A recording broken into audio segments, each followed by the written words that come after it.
Well, our bakeries might all be shutting down. So what is a cookie lover to do but to bake her own cookies? So that's what I'm gonna do today, is make my favorite kind of chocolate chip cookies. So I know it's very trendy right now to have those like flat, oily, French, giant chocolate chip cookies, the ones that are like really crunchy. They're at every fancy bakery. My assistant Elena, who is French, loves them. I want a little cakey, fluffy, dense little puck. That's what I want to eat.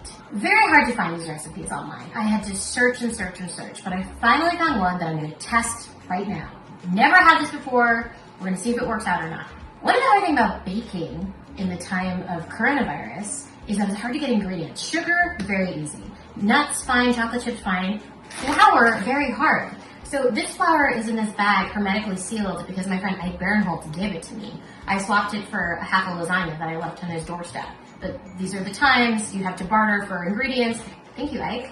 Controversially, I like making my chocolate chip cookies with shortening, not butter. Hey, there's a million reasons not to use shortening, but we're also not going to be eating 1,000 cookies. So if you have a couple cookies a year that were made with shortening, I, Mindy Kaling, who played a doctor on TV, think you will be fine.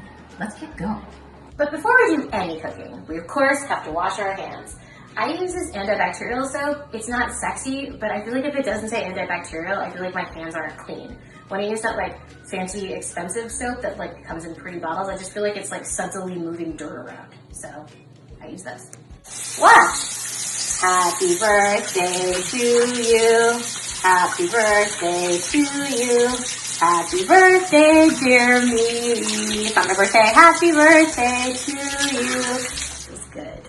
It's also important to note I am making half the recipe because we have a shortage of ingredients, and also I'm the only adult in my household, so I could easily eat 36 cookies. So it works out. Using my precious flour now. The original amount was 2 1/4 cups, which according to my math is 1 1/8. But I don't have 1/8 of a cup. I feel like 1/8 of a cup is like a tablespoon. This is a job for Alexa. Alexa, how much is 1/8 of a cup? 2 tablespoons. Thank you. This, unhealthfully, is half a tablespoon, so we need 4 of them. It's a lot of math today. A lot of unnecessary math. Now I have to use a 1/4 teaspoon of baking soda. Look at how small this is. I don't think I've ever used this before. Half a teaspoon of kosher salt. I did not understand that kosher salt was for people who were non-Jewish for a really long time. I was like, oh, that's like an ethnic salt. Now I know it's just for all like good high-end baking. Thank you. Thank you to the Jews. Is that anti-Semitic? Now I'm worried that that was anti-Semitic. I don't think I'm saying thank you to the Jews is bad. Thank you for kosher salt. Now we all get to partake in it. I like this recipe already because it calls for granulated sugar and also brown sugar. And usually those recipes, I think the cookies have like a nice kind of sweetness because they actually, brown sugar and white sugar taste completely different. And it gives a more complex flavor to the cookie. I talk like that now. Okay, great.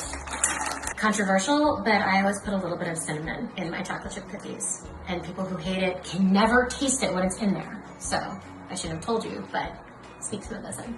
I love pecans in my cookies, so I'm gonna put some, not a lot, just to add a little of that nutty flavor to it. And I'm gonna chop these. They're already chopped because I'm lazy, but I'm gonna chop them again afterwards so they're very small so they don't take up a lot of room in the cookie. There is a very light toast in the pecans, and now I'm going to chop them up so they're even more subtle and put it into the batter. I always have trouble when I have recipes because for the first couple ingredients I remember, and then I just go straight back to the recipe. I've ruined so many meals that way, but not this time because you guys are keeping me honest. This is really gratifying. I'm adding the dry ingredients to the wet ingredients. The best part of baking.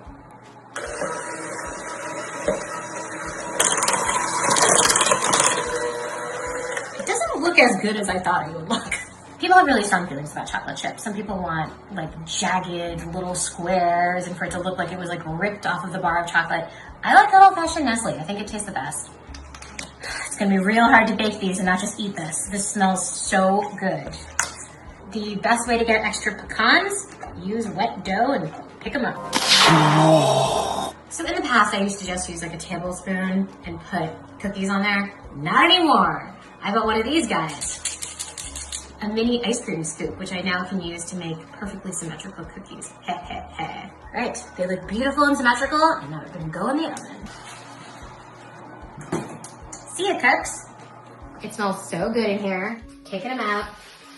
Ooh. Perfect. Moment of truth with my cakey, shortening-y cookies. Mmm. Really good. Kind of like a shortbready consistency. Not as sweet as your typical chocolate chip cookie, but bursting with flavor, I like.